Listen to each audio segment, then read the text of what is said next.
Herald of Death is heading to Dovebrook. He's already killed so many people. When will it be enough?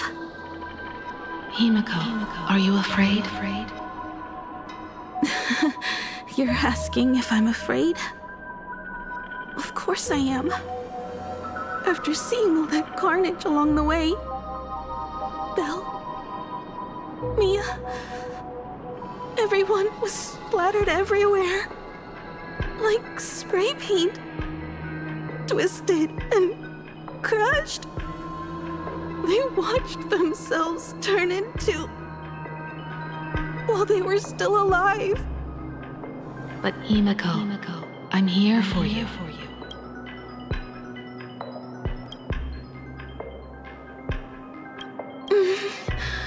I'm okay. I'm fine.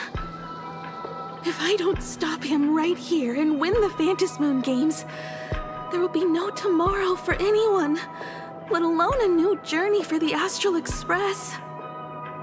And someone needs to avenge those students at the Academy. That is not your responsibility. If you are afraid, let me handle it. I know hunting down the Herald of Death isn't my responsibility. If I turn around and walk away, no one will blame me. But I am already here. I can't let him get away. Yeah, I'm not really scared anymore, really. Warning.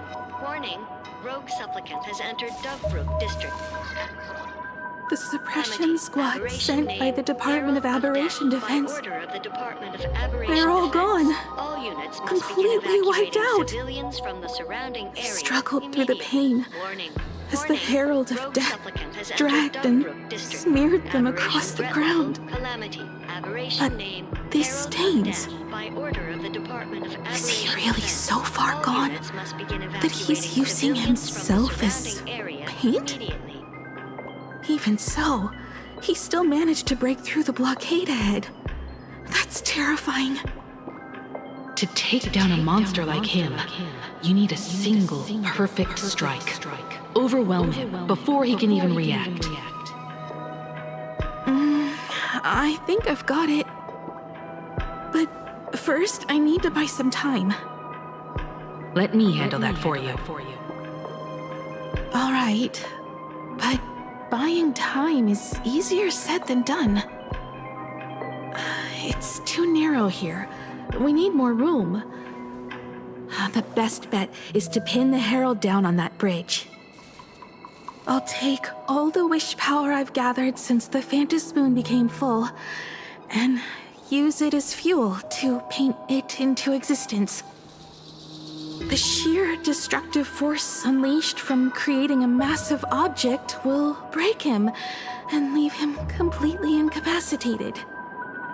But by doing this, even if we defeat him, you would be giving up any hope of winning the Phantasmoon games. Yeah. By burning all the wish power, I will be forfeiting my victory. But even if I did win the games and restart the Express, what would happen to this city? To my friends, my teachers, and everyone else? Where would they have left to go? To set the Express in motion with Aha's power, while standing by as innocent people are slaughtered by monsters? To soar into the stars while turning a deaf ear to the screams on the ground? Someone who does that has no right to call themselves a nameless. I knew I should have stuffed an orbital cannon or a molecular saw into the case, using that bigger on the inside Trailblaze tech, just like the Astral Express. Remember that for the future, then. Right. When this is all over, I will have to give it a try. Another body.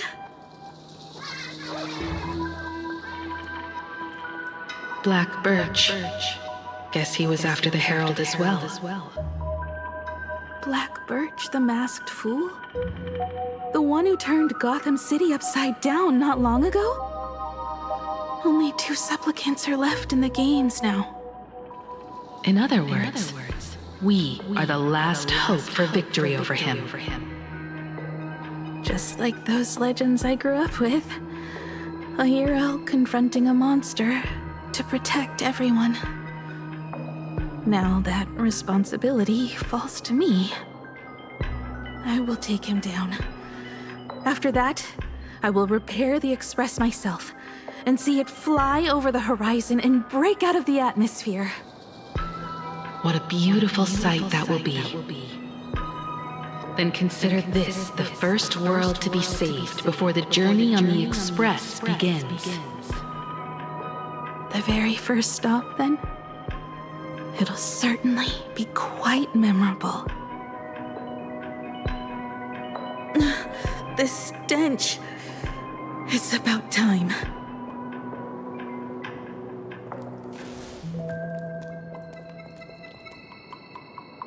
So exquisite!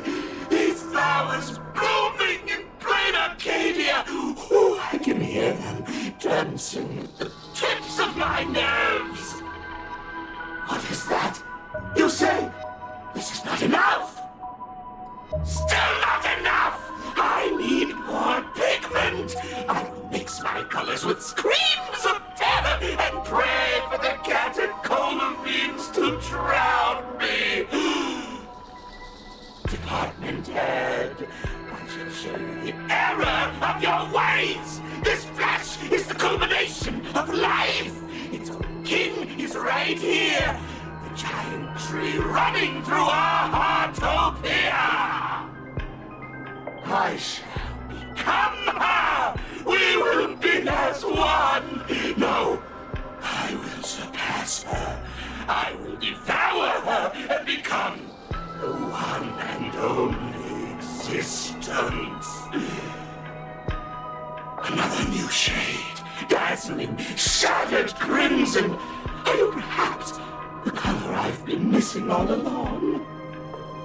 Step into this masterpiece! Become one with me and lay the final cornerstone for the future of human evolution!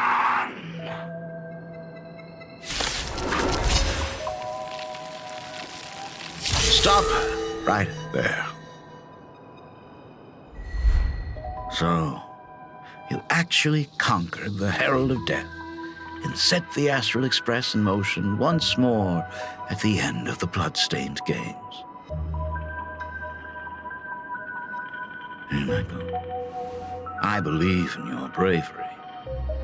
When confronted by death, you will undoubtedly choose to resist. But you were so frail and sickly. How could you possibly defeat the Herald of Death, who slaughtered every single supplicant? And how could you hope to repair such a massive, stranded express? Well, the answer is clear. It would be impossible for you. That is, unless you had another person helping you. Don't deny it yet. I've been tested by you enough along the way. So now, give your father a little room to breathe. While I was gathering your belongings, I found some of the manuscripts you left behind. There were 2 distinct sets of handwriting upon those pages. Every trace in that house proves that 2 people once shared a life there. Legend says that during the Canvas Age, the grand artist Whitebow painted his late daughter onto a scroll and breathed life into her. Just suppose, that my brilliant daughter created a likeness of herself, a self-portrait so perfect that it breathed and moved with her. If that is the truth, every mystery is explained.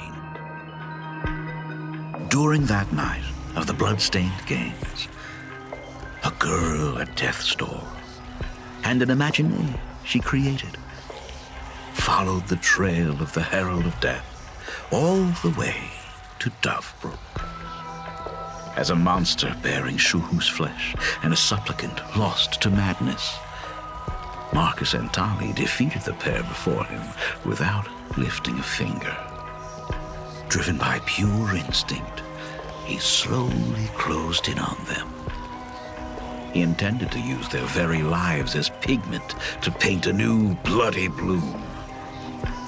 Little did he know that he was walking straight into a trap of their design. The moment he drew near, a massive iron fist was imaginated from the sky above. It crashed down and crushed him to dust. It was the night of July 22nd, 1984 of the Arcadian calendar. A colossal shockwave radiating from Dovebrook district shook the earth. As the dust settled, a strange urban legend found its way into every corner of the world. Over 10,000 sightings reported a giant arm descending from the sky that evening.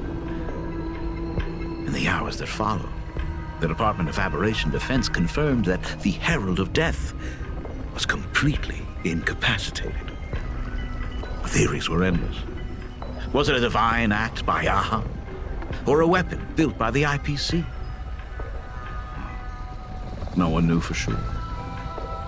Yet the silhouette of that giant remained etched in every mind as a testament to heroism. It was just an arm. Yet beneath the brush of a girl who yearned for the stars, it became an extension of humanity's reach.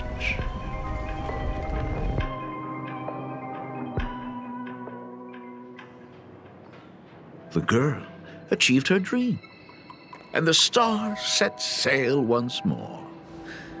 Truly a most romantic fairy tale. And now,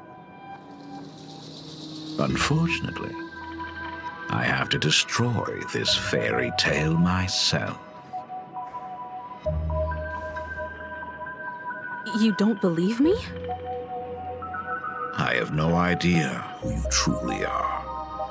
But that little girl who longed for trailblazing, my frail and sickly daughter. From the very beginning, Himeko never left Plain Arcadia. That is not something you should joke about. You know better than I do whether I'm joking or not.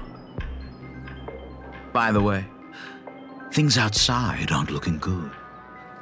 The Arcadia is drowning in problems. Is it really wise to stay here instead of helping the younger crew members? Those kids are all grown up now. They can handle their mission. And as for myself, I am staying right here to deal with the biggest problem of all.